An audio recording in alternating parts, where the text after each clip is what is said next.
We have breaking news from Cupertino. As we promised, we want to get back out there. The new iPhone has just dropped. iPhone 17, and Ed Ludlow, the co-host of Bloomberg Tech, is in Cupertino with the latest. Is this what we expected, Ed?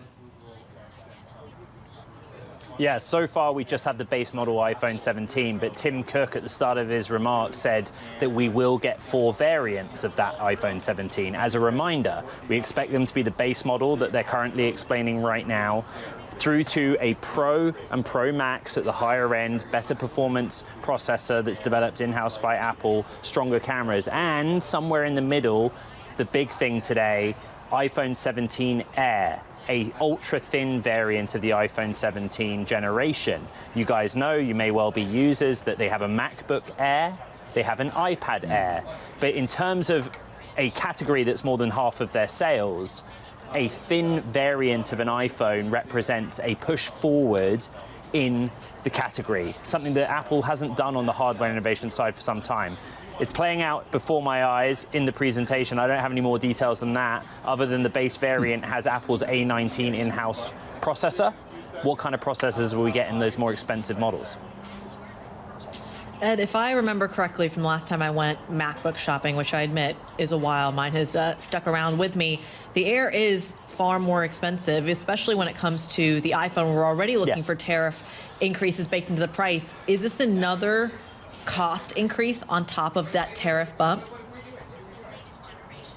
Yeah, I mean, that's going to be the main headline, and, you know, always a risk, but if I were a betting man and we get a price that is slightly elevated, that our colleagues in the newsroom will put a red headline on the terminal, because it's an important consideration at this point. The technology development arc is really interesting.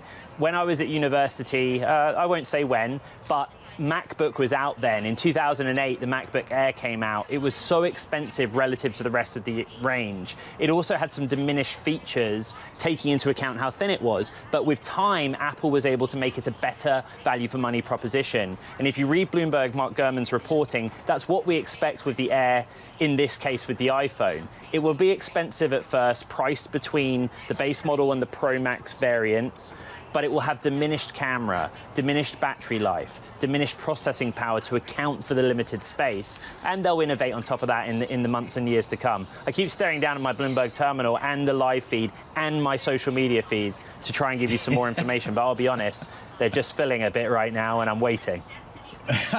That's pretty good. I don't know how you do all of this. By the way, they didn't even have the internet when I started in college, so I'll just leave that where it is.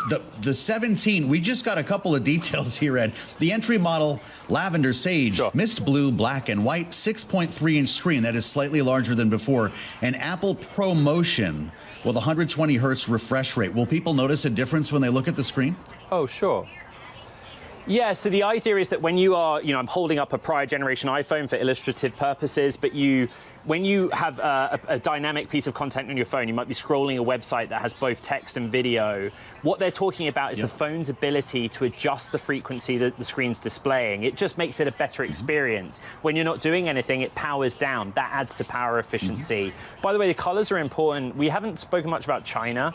But remember, China is a big market for Apple, and there are colors which historically do better there.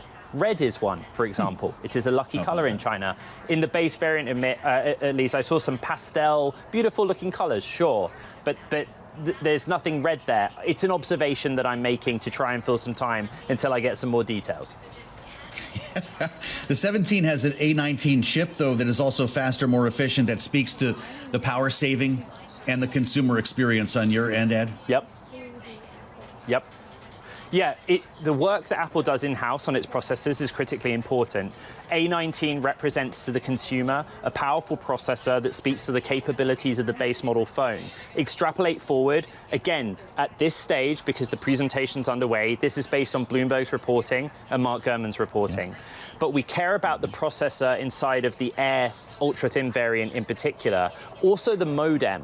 So historically, Apple has relied on Qualcomm for the modem chip that goes into its smartphones. In other words, the connectivity to the cellular network, Bluetooth, Wi-Fi in other cases. Apple's doing more of that in-house, but our reporting suggests that its own work has yielded a chip that's not as efficient as Qualcomm's. So they're trying to move away from a traditional supplier there. That might come out. It's something to watch for in the next 30 to 45 minutes.